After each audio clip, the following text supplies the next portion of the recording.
ইয়ামামার অধিপতি ছিলেন, বিশ্বনবীকে হত্যার জন্য আসছেন, ধরা পড়ে গেছেন, এখন মসজিদে নববীতে বেঁধে রাখছে, তার মানে বন্দী। এখন স্ট্যাটাস কি? বন্দী, ক্যাপটিভ। বিষ্ণু ইসলাম সাহাবাদেরকে বললেন তার খোঁজ খবর নিও, সুমামা ইবনে উসালের খোঁজ খবর নিও।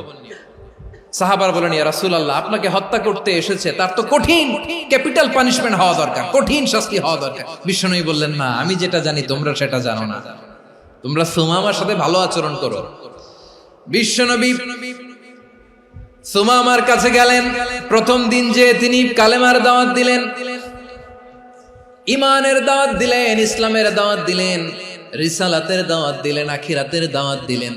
পরের দিন যে বিশ্বনবী সালাতের দাওয়াত দিলেন, যাকাতের দাওয়াত দিলেন, ইসলাম কি, কিভাবে, কেমন করে পালন করতে হয় চমৎকার আর্টিকুলেট করতে শুরু করলেন।